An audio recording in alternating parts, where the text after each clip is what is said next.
नमस्कार viewers, I am astrologer healer and life coach Vikram Verma.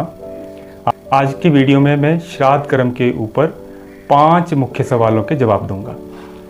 सबसे पहला सवाल है, श्राद्ध क्या है और श्राद्ध क्यों करते हैं। दूसरा सवाल, श्राद्ध करना क्यों ज़रूरी है। तीसरा सवाल, श्राद्ध करने में किन सावधानियों को बरतना चाहिए। भोजन ब्राह्मण ग्रहण करते हैं तो वो पितरों तक कैसे पहुंचता है। और आखिरी सवाल, यंग जनरेशन श्राद्ध कर्म को किस तरह से निभा सकती है। शास्त्रों में मनुष्य के ऊपर 3 तरह के ऋण हैं। पहला ऋण है देव ऋण, दूसरा ऋण है ऋषि ऋण और तीसरा ऋण है पितृ ऋण। तो पितृ ऋण को उतारने के लिए हम पितृपक्ष में श्राद्ध कर्म करते हैं। अपने पितरों को खुश रखने के लिए और उनके प्रति कृतज्ञता व्यक्त करने के लिए हम लोग श्राद्ध कर्म करते हैं। शास्त्रों के अनुसार हमारे पितृपक्ष में धरती के समीप होते हैं। मान्यता है कि अगर किसी मृत का हम सही से पितृपक्ष में श्राद्ध नहीं करते तो उसकी आत्मा को शांति नहीं मिलती। हिंदू संस्कृति में अपने पूर्वजों के प्रति प्रेम और श्रद्धा व्यक्त करने के लिए हम लोग श्राद्ध करते हैं। श्राद्ध करने का लक्ष्य अपने पूर्वजों के प्रति कृतज्ञता व्यक्त करना होता है। अपने पूर्वजों की स्मृति में किए जाने वाले शुभ कर्मों को हम लोग श्राद्ध कहते हैं। हिंदू ज्योतिष में पितृदोष कुछ जटिल दोषों में से एक दोष माना गया है। ऐसे में हम भाद्रपद पूर्णिमा से लेकर के अश्विनी कृष्ण अमावस्या तक पितृपक्ष श्राद्ध करते हैं, जिससे हमारे पितृदोष समाप्त होते हैं और हमारे पितरों को शांति मिलती है और हमें उनका आशीर्वाद मिलता है। दूसरा प्रश्न है हमारे पास कि हमें श्राद्ध क्यों करना चाहिए। तो हम लोग श्राद्ध क्यों करते हैं। हम लोग श्राद्ध इसलिए करते हैं कि हम अपने पूर्वजों के प्रति कृतज्ञता दिखा पाएँ, हम अपने पूर्वजों के प्रति श्रद्धा दिखा पाएँ और हम अपने पूर्वजों के प्रति अपना प्रेम व्यक्त कर पाएँ। ये हमारा मुख्य ध्येय है श्राद्ध करने का। अब अगर हम श्राद्ध नहीं करते तो क्या होता है। श्राद्ध नहीं करने पे हमारे पितृ रुष्ट रहते हैं और ऐसे में हमारे पास धन संबंधी समस्याएं, संतान संबंधी समस्याएं होना शुरू हो जाता है। इसलिए श्राद्ध कर्म करना बहुत ही अनिवार्य है, बहुत ही ज़रूरी है। अब अगला प्रश्न है हमारे पास, किसका श्राद्ध कब करना चाहिए। ये बहुत इंपॉर्टेंट क्वेश्चन है। सौभाग्यवती स्त्री का श्राद्ध नवमी को करना चाहिए। शास्त्रघात से जिसकी मृत्यु हुई हो या किसी शस्त्र से मृत्यु हुई हो या अकाल मृत्यु हुई हो, उसका श्राद्ध चतुर्थी को करना चाहिए।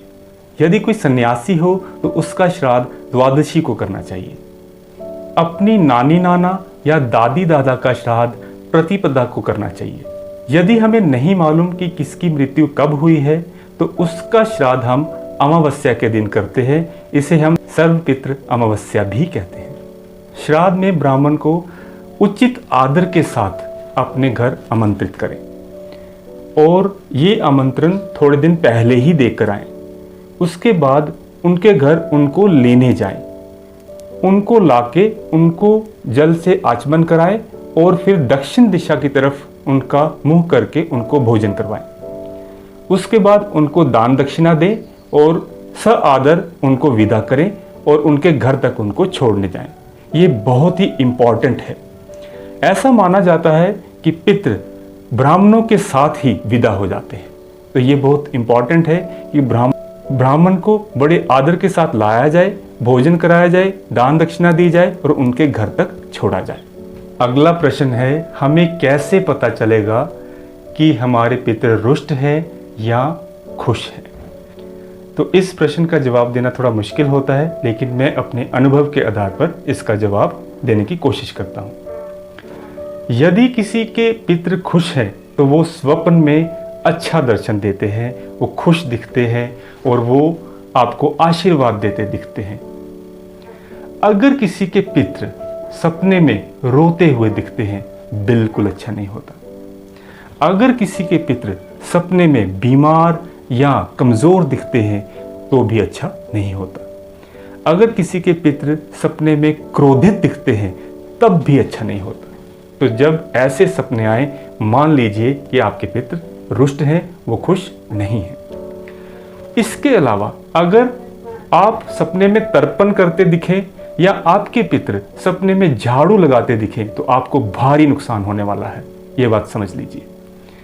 यदि श्राद्ध के दौरान आपके घर में ऊर्जा की कमी नजर आए, आप में एक लेजीनेस सी छाई रहे, या आपके घर में एक विचित्र सी स्मेल आपको लगे कि आ रही है, इसका मतलब है तब भी पितृ जो है वो खुश नहीं है। तो आपको इन सभी लक्षणों का ध्यान रखना होगा और अपने पितरों का यथा उचित तरीके से, जितनी आपकी क्षमता है उसके हिसाब से उनका श्राद्ध तर्पण करना होगा। मृत्यु उपरांत किसी का श्राद्ध नहीं करने से उसे प्रेत योनि प्राप्त होती है और ऐसे में वो दोबारा अपने ही घर में वापस आता है और वहाँ पे गड़बड़ियाँ करना शुरू करता है। उस घर में अशांति रहती है, उस घर में धन हानि होती है, संतान हानि होती है और स्वास्थ्य हानि होती है। इसलिए श्राद्ध कर्म जरूर करना चाहिए। हमारा अगला प्रश्न, भोजन ब्राह्मण करते हैं तो वो पितरों तक कैसे पहुंचता है? हाँ जी, पितरों का शरीर तो नहीं होता, तो फिर वो भोजन खाते कब हैं और भोजन खा के खुश कब होते हैं और कैसे आशीर्वाद देते हैं? ये एक कॉमन सेंस का क्वेश्चन है। इसका जवाब भी कॉमन सेंस में ही है। देखिए, प्रकृति में एक वननेस है, एकता है। ब्रह्म ऊर्जा सब में एक जैसी बहती है, लेकिन अपने अहम के कारण और अपने कर्मों के कारण वो अलग अलग योनियों में अलग अलग तरीके से प्रदर्शित होती है। जड़ हो या चेतन, देवता हो या मनुष्य, चींटी हो या पहाड़, सब में ब्रह्म ऊर्जा एक जैसी ही है। उसमें एक वननेस है, एकता है।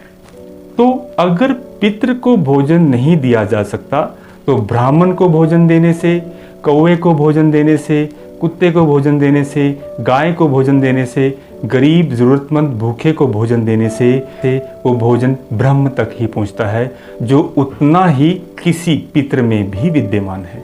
इसका मतलब ब्राह्मण को भोजन देने से सीधा पितृ तक भी पहुंचता है। ये बहुत बारीक चीज़ है, इसको समझने के लिए थोड़ा लेवल चाहिए। अगर हम लेवल से थोड़ा सा ऊपर नीचे हैं तो हम समझ नहीं पाएंगे इस बात को। असल में जो चीज़ पहुंच रही है वो क्या है? वो हमारी भावना है।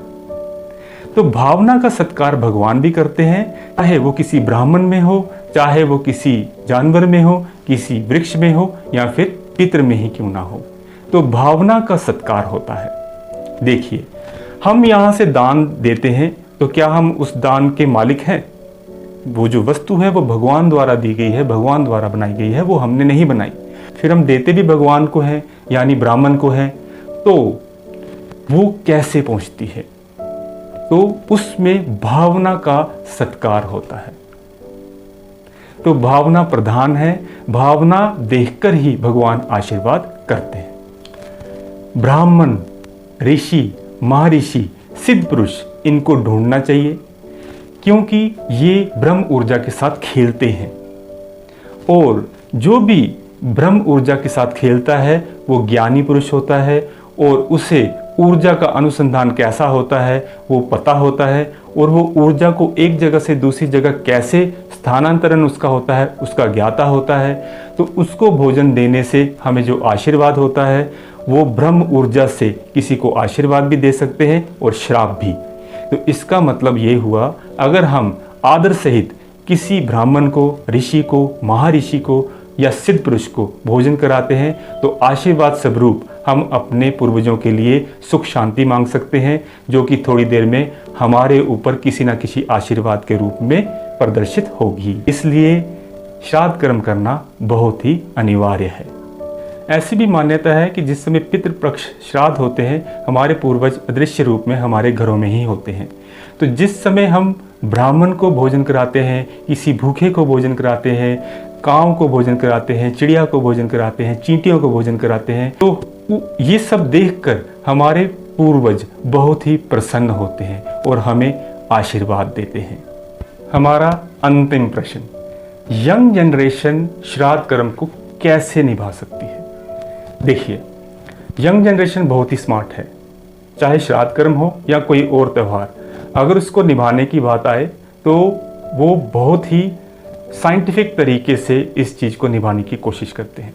हमारी सोसाइटी में यंग जनरेशन की वेस्टर्नाइजेशन हुई है, लेकिन शरीर और दिमाग की, मन से अभी भी सारे हिंदुस्तानी हैं।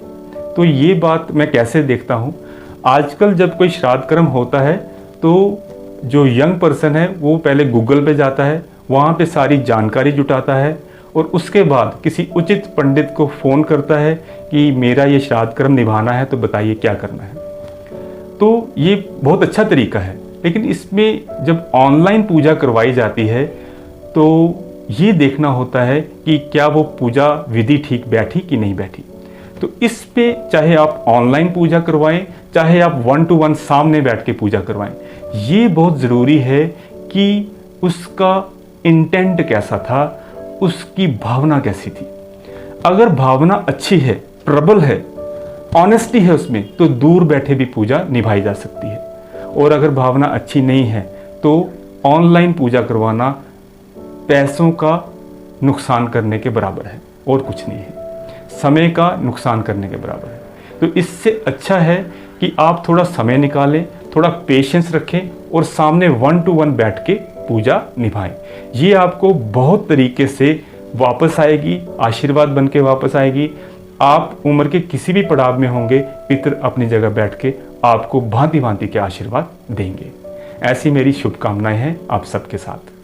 श्राद्ध कर्म के बारे में बहुत सारी बारीकियां हैं जो एक ही वीडियो में दर्शकों को नहीं बताई जा सकती। जितनी मेरी कोशिश थी, छोटे से वीडियो में मैंने 5 प्रश्नों के उत्तर देने की कोशिश की है, जिससे आपको ये पता चल जाएगा श्राद्ध कर्म क्या है, क्यों करने चाहिए और हमारी यंग जनरेशन उसको किस तरह से निभा सकती है।